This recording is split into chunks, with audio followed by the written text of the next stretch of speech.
Lep pozdrav ponovno v podcastu Po desnem pasu.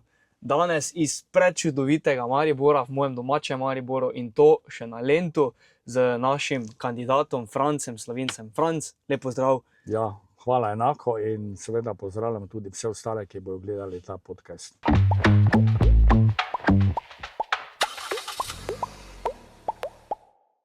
Evo, za začetek, kampanja je že čisto pri koncu, nekaj dni še je do volitev, to so še tisti odločilni dnevi, ko se še da kaj premakniti. Daj mi povej, zakaj si se pa sploh odločil za kandidaturo? Zelo dobro vprašanje. Glede na to, da dejansko dnevno moram reči, delam z upokojenci, kajti smatram, da smo upokojenci tudi največja volilna baza, najbolj tudi redoljubna.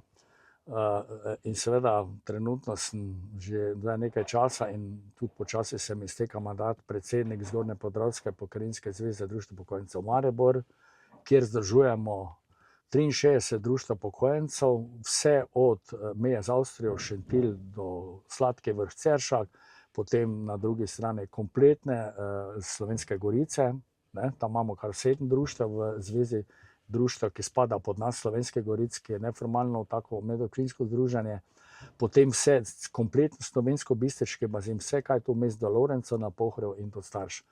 Tako da smo tudi, lahko rečem, druga največja pokrajina v Sloveniji od 14, nekoliko več članov, od nas ima še samo Gorenjska.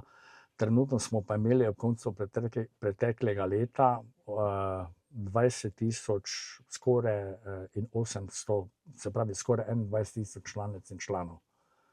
Evo, ti si vsak dan aktiven z upokojenci, vsak dan si na terenu, veš, kaj se tam dogaja, pa povej kar z prve roke, kaj dan danes upokojence najbolj boli, kaj se jim dogaja krivica, kaj bi najbolj rabili? Ja, pri nas, pri upokojencih je kar več, bi rekel, problematike, ni samo enoznačna. Seveda mi se trudimo za čim boljši gmotni položaj, če tako rečem, potem zdravstveno varstvo, socialno varstvo in tako naprej, ampak to, kaj pa nas v tem trenutku najbolj boli, ker smo se tudi izredno angažirali na večji nivojih vse do Zveze društev upokojencev Slovenije, je sicer trenutno izvajanje zakona o dolgotrajni oskrbi. Naša ocena, to je naša ocena iz terena, pa ne to, kaj vlada govori, da je všečna. Ta zadeva ne funkcionira niti približno tako, kot je bilo zastavljeno. Delno funkcionira v DSO-jih, to so domovi starejših občanov, ampak že tam so velike razlike, kajti namreč vsi, ki so bili oskrbovanci v teh domovih in so bili sprejeti lani do 1. decembra, seveda za tiste se že izvaja, se pravi zakon o dolgotrajni oskrbi in dejansko plačujejo, tako kot pravi resorni minister, samo kao hotelsko, se pravi oskrbo. Tisti, ki so pa prišli po 1. decembru in imajo popolnoma enako oskrbo, pa imajo lahko tudi do 800 ali pa moče malo manj višje zneske mesečnih računov te oskrbe. Tako da tu je, da ne govorimo sploh o oskrbi, ki se naj izvaja na domu. Tu je de facto, da ni kadra, da manjka več tisoč ljudi, ki bi sploh to izvajalo, in zato smo tam, ki smo. Dalje bi pa rekel, seveda to, kaj pa je dnevna problematika zraven ostalega, seveda je pa to zdravstveno varstvo, zdravstvena oskrba, se pravi čakalne vrste, namreč mi se počutimo upokojenci, ki pač imamo višjo starost, že takoj v štartu nekako v glavnem delno degradirani, glede tega, da se nas malo drugače obravnava, kar je tudi prav, da se mlajše vas obravnava bolj prioritetno, to sigurno zagovarjam. Največji problem pa so seveda pokojnine. Se pravi, kaj se tiče pokojnin, mi imamo absolutno preveč ljudi, ki živijo pod pragom tveganja revščine, to sploh, in vsako leto je več. Če govorimo zdaj o tem zakonu, ki je bil sprejet, ali pa reforma pokojninska, dobro, to pride poštev za, se pravi, za vi, ki ste še delovno aktivni. Za nas je pa stanje takšno, kot je. Nas seveda se tudi najbolj v tem primeru seveda tangira, če tako rečem, usklajevanje pokojnin, ker prejšnja formula 60-40 je bila dokazano dobra za upokojence. Nekako smo potem prestali skozi mnoge da ne rečem, pritiske na formulo 50-50, ki je sprejemljiva, to je dokazano. Seveda je pa tu še zdaj problem tale zimski dodatek ali božičnica, to je bilo tako nekako kot neka vrste malo pred volitvami. Nadalje, če pa govorimo še pa seveda, kaj pa nas izjemno bode, je pa tale enomesečni prispevek, ki ga plačujemo za dolgotrajno oskrbo. Naše stališče je, da smo mi skozi našo aktivno delovno dobo plačevali vse prispevke, smo jih plačali in mnenje je, da tega prispevka upokojenci, govorim za upokojence, naj ne bi plačevali in tudi vem, da bo naša vlada pod vodstvom našega premierja Janeza Janša tudi to uredila, da se bo seveda to ukinilo.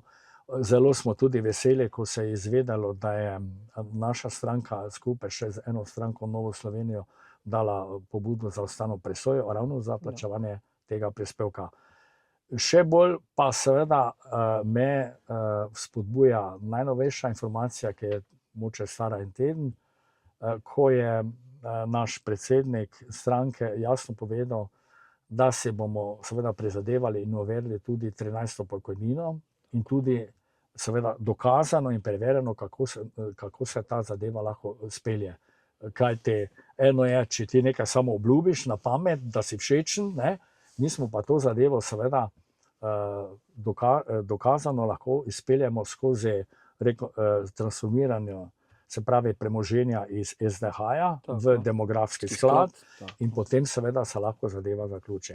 Tako da tudi, kar se pa tiče letošnjega usklajevanja pokojnin, ki je bila 4,2%, moram povedati, da smo mi takoj na ZDUS-u isti dan, ko smo dobili uradni podatek, dali protestno noto, da se s tem ne strinjamo, da bi mogla biti ta uskladitev 1,3% višja. In smo tudi z vsemi tabelami in vsebinskimi obrazložitvami seveda to tudi utemeljili, seveda nismo bili uslišani, bilo je vse tiho in seveda zdaj pred volitvami, nekaj tednov prej, pa si naenkrat čudežno vlada premislila in je nam seveda dala kao izredno uskladitev, 1%, tako da smo prišli zdaj na 5,2%. No in moram reči, da seveda z ukinitvijo tega 1% dodatka za dolgotrajno oskrbo bi dejansko mi zdaj upokojenci lahko dobili 6,2%, če bojo zadeve šle v to smer.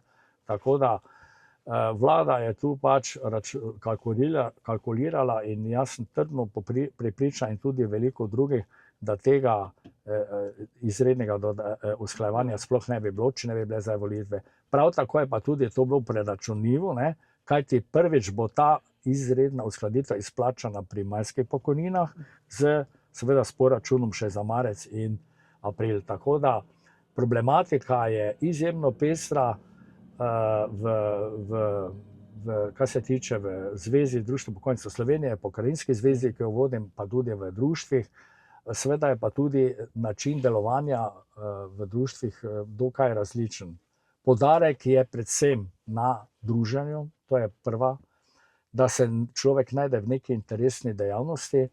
Imamo že kar, moram reči, 9 športno-rekreativnih disciplin, tako da izvajamo najprej pokrajinske športne igre, ki so istočasno izbirne tekme za državne športne igre in potem še izvajamo državne športne igre na nivoju cele Slovenije, se pravi vseh pokrajin. Potem, da ne govorim še o drugih projektih, zelo smo ponosni na izvajanje programa Starejši za starejše. Tukaj v Zgornjem Podravju, ki ga pač vodim, moram reči, da se to v skoraj polovici društev od 63 ta program izvaja. Je pa tu bistvena razlika med izvajanjem tega programa naprimer v velikih občinah, kot je mestna občina Maribor, ker je popolnoma drugi odnos do tega, kot pa v manjših občinah, kjer je seveda interes bistveno višji in je tudi, moram reči, interes občinskih vodstev in županov dosti bolj spodbuden in dosti bolj povezovalen, kot pa, naprimer, če govorim za mesto Maribor. Zdaj si neverjetno orisal celotno sliko, kaj se delate na terenu, kakšne aktivnosti se izvajate. Poleg tega si pa tudi povedal tiste ključne stvari, ki jih bomo zdaj malo še strnila enkrat, Ja. da bo jasno vsem s konkretnimi številkami, kaj bo naša vlada naredila. Torej, kot prvo bomo seveda uvedli 13. pokojnino, katera bo šla iz demografskega sklada, ko se bo denar prelil iz SDH-ja. Potem bomo tudi vsem, ki bojo želeli še delati, pa bojo že upokojeni, nudili celotno plačo, poleg tega bojo prejemali še vedno pokojnino v celotnem znesku. Se pravi, če so že celo življenje plačevali v pokojninsko blagajno, zakaj potem, ko bi še vedno delali, ne bi morali biti upravičeni do celotnih sredstev, in seveda upokojencem ne bo več potrebno plačevati prispevka za dolgotrajno oskrbo in prav tako tudi ne aktivnim delovnim kmečkim ženam, katere pa niso doma zavarovane. Tako da tukaj mislim, da si odlično si povzel. Je pa res, nisi samo aktiven pri upokojencih, zelo si aktiven tudi v našem mestnem svetu in verjamem, da ti še vedno povzroča naš župan veliko sivih las. Pa povej malo, zdaj smo na res čudoviti lokaciji na Lentu v našem ljubem Mariboru. Kakšna je kaj slika tu v Mariboru, kakšno je vzdušje in kakšna so ta koruptivna dejanja, ki se dogajajo že vse mandate, sedaj pa so še bolj prišli na plano, da ne omenjamo nedavno, ko je gospod župan kupil eno nepremičnino ob naši lepi reki Dravi. Zelo dobro vprašanje, to je celi spekter problematike. Bi rekel, tako kot mestni svetnik v naši svetniški skupini, mi delamo zelo homogeno, imamo dobra ista stališča, dejansko ni nekih izstopanj. Kar se pa tiče to, kar si ti prej govoril, glede samih problemov, ki tu nastajajo, so pa tako, da nas vem deluje občina, bi rekel, zelo ambiciozno, investicije, ampak najbolj od vseh mestnih četrti in krajevnih skupnosti, vsega skupaj je 17, pravi mestnih četrti in krajevnih skupnosti, seveda je najbolj opazen razvoj v mestni četrti center, tukaj se zdaj nahajamo, tudi preprosto iz razloga, ker ima tu naš župan največ svojih nepremičnin in seveda nepremičninskih interesov in seveda se tu dogajajo zadeve, ki nam lahko tudi marsikdo zaveda. Seveda to pa je daleč od tega, ker Maribor ni samo center, ne? Ker desni breg je bistveno bolj poseljen, je močnejši, ne samo... To lahko sam potrdim, ker prihajam iz Tako, Peker. ne samo gospodarsko, Ja. tudi kar se tiče po številu prebivalcev in po siceršnjem novogradnjah, ki seveda dela privatniki in privatna sfera. Sicer se je zgradil tu zdravstveni dom Magdalena, ki je že leta in leta bil načrtovan pri drugih županih. Ista zgodba se dogaja v tej trenutek, ko se gradi zdravstvena postaja Tezno, ne. Smo pa seveda spet izpadli iz podvoza na Teznem, bili so obljube take drugače, da ne govorim, da občina sicer se nekako govori, da trudi, seveda, ker mi dejansko nimamo severne obvoznice, to je problem na levem bregu, ogromen problem, da je tu sicer ideja o enem predoru ali tunelu pod mestnim jedrom, zadeve so v nekaj presojah, da imamo tukaj v neposredno bližini, tu lahko pogledamo, imamo Tito most, ki je izjemno v slabem stanju in bo večmilijonska seveda investicija potrebna, da se bo vzpostavil v neki taki nivo, ki bi seveda bil potreben že zdaj. In seveda tu je en kup problemov, ki seveda naš župan zna neke zadeve delati na tak način, da vkolikor se on ne bi povezal z stranko Svoboda, tako kot se je, vprašanje, če ne bi zastal tudi projekt centra Rotovž, tukaj se gradi nova knjižnica, da ne govorim, da bo ta zadeva več kot enkrat dražja, kot je bila zasnovana, da nas pa to tudi moti, da imamo mi pri teh seveda investicijah in poslih, da je tu preveč aneksov, da ne rečem aneks na aneks in vi sploh pol na koncu ne veste, koliko bo zadeva stala, da je sramota, kaj se je dogajalo celi čas z gradnjo infekcijske klinike, ki je zdaj štartala v UKC, da so že v preteklosti za to bila seveda odobrena sredstva, ki so potem seveda niso izkoristila pri drugem županu, pri našem županu moram reči, tako da v glavnem problematike je cela plejada problemov in zadeve, ko jih tako nekatere gledate, se nam zdijo absolutno predrage. Pa ne bom rekel, da so predrage zato, da bi šlo za neki prestiž, ampak že v osnovi, ko vidiš, ne, kako so zadeve narejene, da niso narejene skladno z tem, kaj bi se bilo za pričakovati. To je res. Če pogledamo sliko, nekako spominja na eno zelo znano zgodbo iz Ljubljane. Župan, firme, ki so blizu županu, gradijo, on si gradi center, vse ureja, vse navzven lepo izgleda, odzadaj pa korupcija na korupcijo in tako si rekel, aneks na aneks. In ravno to je bil tudi center Rotovž, ki res nastaja. Zdaj ne vemo, ali bo že končan pred lokalnimi volitvami, če bo to še ena taka zelo predvolilna poteza, ki jo bo župan stresel z rokava, to bomo še videli. Je pa res, da samo mesto na podobi nekako na en način je pridobilo, ampak samo ozadje pa ostaja še vedno nerešeno in ostaja črno. In tudi zadolževanje občine je vedno večje in denarja ni. Jaz bi rekel, kar se tiče centra Rotovž, zadeva je tako sprogramirana, da sem prepričan, tako kot tu sedim, da se bo to zgodilo pred občinskimi volitvami. Da seveda se pokaže, to sem pa jaz naredil, recimo. Bolj jaz kot mi. Da ne govorimo o kreditnem rejtingu. Mestna občina Maribor je tako zadolžena, da dejansko resnično vprašanje, nova ekipa, ki bo prišla po občinskih volitvah, ki pač bo, je zelo vprašljivo, kaj bo imela, s kakim portfeljem finančnim bo lahko sploh delala. Zato, ker enostavno bančni krediti so do te nivoja, ko so lahko, več jih ne morete dobiti, glede na prihodke, glede na druge seveda kazalnike, ki so. To neka rešitev bi bila morda z dvigom povprečnine, ki pa je seveda stvar države in resornega ministrstva, ampak jaz mislim, da bo izjemno težko, zato ker so nekatere zadeve so bile narejene dokaj nepremišljeno. Tako kot zdaj, ko se pripravlja, so že projekti za rekonstrukcijo celovito Stomškovega trga, Maistrovega trga, da seveda je bilo nič kolikokrat prej povedano, da moramo prej narediti parkirno hišo, da rešimo problem Stomškovega trga, da ne govorim, da v tej parkirni hiši pri Ljudskem vrtu je že preteklo ne vem koliko vode, bi naj tudi bilo, kdaj bo bilo, še ne vemo. V glavnem, problematike je enostavno preveč. To je res, tudi parkirišča so en pester problem, ki ga imamo tudi podobnega kot v Ljubljani, bi se lahko Ljubljančani z nami strinjali, ampak oni dejansko ne vidijo situacije. Župan zapira kar 2 trga. Če sem dobil pravilne informacije, ki so tudi že javno bile upravljene, tudi Maistrov trg namerava zapreti za vozila in samo za tiste stanovalce, ki tam stanujejo. In to je parkirnih mest ogromno, kateri so neposredno v centru mesta, ne vem pa, kje gospod župan namerava to nadomestiti. In tako, kot si že omenil, parkirna hiša je že problem, je že rešitev, o kateri se pogovarjamo več kot 15-20 let.